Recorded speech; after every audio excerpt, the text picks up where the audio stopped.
बांग्लादेश में हिंदुओं पर हो रहे अत्याचारों की गूंज अब दिल्ली से लेकर काठमांडू तक सुनाई दे रही है।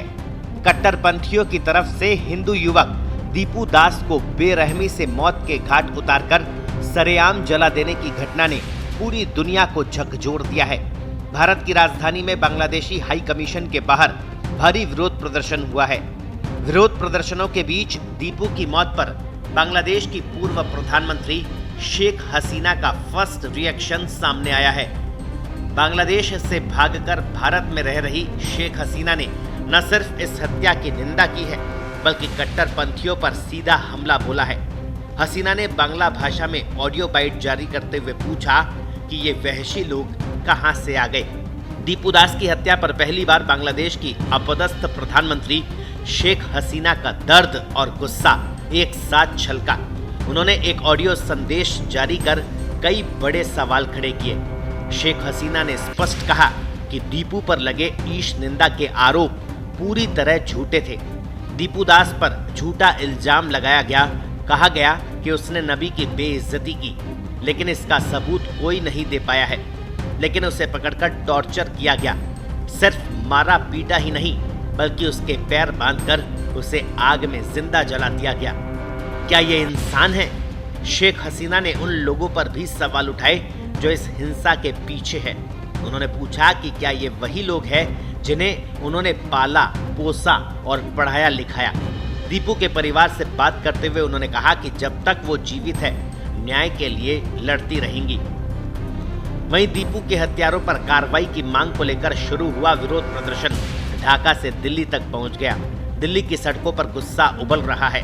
प्रदर्शनकारी बांग्लादेश हाई कमीशन की ओर से कूच कर रहे थे, जिन्हें पुलिस ने बैरिकेड्स लगाकर रोका। ये आग सिर्फ दिल्ली तक सीमित नहीं है। नेपाल की राजधानी काठमांडू में भी लोग सड़कों पर उतरे हैं। दिल्ली में प्रदर्शनकारियों को हिरासत में लिया गया, लेकिन उनका संदेश साफ है।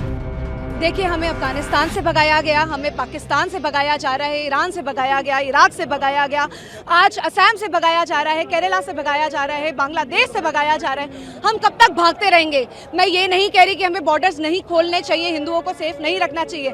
मैं तो कहती हूँ सारे लॉज चेंज करने चाहिए, लेकिन इसके साथ साथ उस हर हिंदू को उसकी मातृभूमि में वो राइट दिलवाना है कि वो वहाँ पे सेफ फील करे। जब शेख हसीना जी ने हमारे माइनॉरिटीज़ और हमारे इंडिजिनस राइट के लिए आवाज़ उठाई थी तो उनको वहाँ से सत्ता से हटा दिया गया था। ये जिहादी यूसुफ जी, उनको जो नोबेल पीस प्राइज़ मिलता है वो पीस प्राइज़ भी वापस लिया जाए और उस जिहादी के अगेंस्ट एक्शंस लिए जाएं, जिसमें सारी इंटरनेशनल एजेंसी स्टेप इन करें, क्योंकि बहुत ज़्यादा ज़रूरी है कि हमारे इंडिजिनस राइट्स सेव करे जाए। क्योंकि वहाँ की मिलिट्री मिली हुई थी, वहाँ की पुलिस मिली हुई थी, जिसने दीपू को उनके हवाले करा और वो चुपचाप वो तमाशा देखती रही। दीपू के बाद 4 ऐसे और इंसिडेंसेस हो चुके हैं।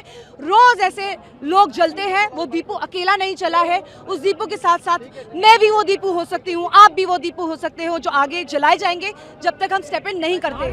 बांग्लादेश में जब से सत्ता परिवर्तन हुआ है, अल्पसंख्यक हिंदुओं पर हमले रुकने का नाम नहीं ले रहे।